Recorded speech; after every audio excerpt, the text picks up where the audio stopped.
and be converted, and I heal them. Everyone awake now. These things Isaiah said because he saw his glory and spoke of him, Christ. Christ. There's a passage for you when those folks come to your house 2 by 2, telling you that Christ isn't God. There's one that will cause them to do a little bit of thinking on the steps of your home. Isaiah saw the glory of Jehovah, and Jehovah in the New Testament is Christ, God. Now notice that Jesus Christ, though he is in the essence, the very form of God, he is willing to take the form of a servant. In heaven, the angels sing, "Holy, holy, holy, holy." And now the text tells us that he emptied himself, verse 7. He emptied himself. And theologians have written huge dissertations on that word and that phrase. Because what they want to say is, emptied himself of what? Well, did he empty himself of his attributes? No, if he had done that, he would have ceased to be God when he was here. But he was God when he was here. He voluntarily gave up the use of his attributes. That's what happened when he emptied himself. He lived like a man. I've given you the illustration before. If you were a millionaire and lived with the poor people in Chicago, you could eat with them, you could live with them, and you could choose not to depend upon that which you had as a millionaire, and you would not use those resources, though they were yours. That's what happened.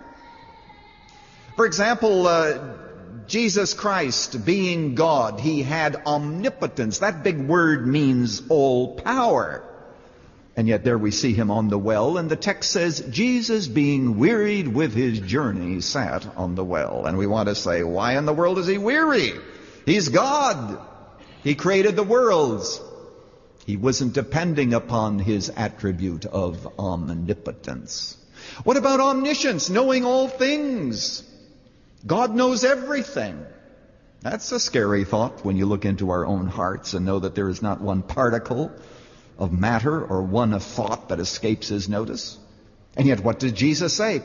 He said, regarding his second coming, he said, but the day and the hour knows no man, not the angels in heaven, nor the Son of Man, but the Father. He limited what he knew. He had access to all of that knowledge, but he didn't use it. Omnipresence. Because he was God, he filled the universe, and yet there he was as man. If he was in Galilee, he could not be in Jerusalem at the same time, limiting himself. And he became a servant, a bondservant. Now always remember that the limitation was self-imposed. You see, it was not a part of it. The godhood was not involved in some kind of a downsizing, and Jesus Christ got caught in the squeeze and was fired. That's not the way it happened. You see, it didn't happen with Jesus Christ being in a situation where he was asked somehow to abdicate his responsibility. This was a voluntary decision on his part. And he didn't have to do it. He didn't have to be yelled at. Move it, Jew boy, get out of my way. He didn't have to listen to the curses of the people. He didn't have to allow the people who lived in Nazareth to try to push him over the brow of a hill, and he let them try to do it. He didn't have to do that. He didn't have to put up with all this nonsense.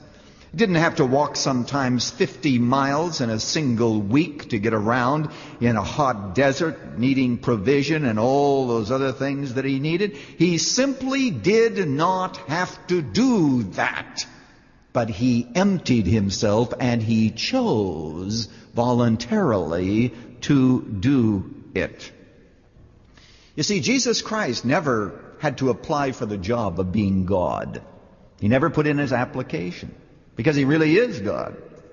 And because he really is God, that is something that belongs to him in essence. But he did put in his application to become a bond servant, to come from the glories of heaven to the grime of earth was his lone decision, made, of course, as the Trinity, the Trinity's decision, but he became a bond servant. Well, this is Pastor Lutzer. I believe that it was Augustine, the great theologian and philosopher, who said, God humbled himself, but we remain proud. After listening to a message like this, how can we possibly think that we are beyond being a servant? How can we think to ourselves that we should be served rather than serve? Jesus is our example here, and we should pour our lives out in behalf of others, even as he did for us. We're hearing a lot about politics these days and a lot about power. What we really need to hear something about is the humility that comes to all those who believe in Jesus. Dr. Erwin Lutzer with part 1 of The Cross, Our Challenge Before a Watching World, the last message in his series, Why the Cross Can Do What Politics Can't. Tomorrow, more about how Christ emptied himself. Running to Win comes to you from the Moody Church in Chicago to help you understand God's roadmap for your race of life. In sorting out how to mix faith and politics, we all need clear teaching. This 8-part CD series can be yours as our thank you when you give a gift of any amount to support Running to Win. Just call 1-800-215-5001. That's 1-800-215-5001. Online, go to offerrtw.com. That's offerrtw, all one word, .com. Or write to Running to Win at Box 11174, Chicago, Illinois 60611. This is Dave McAllister. Join us for tomorrow's Running to Win.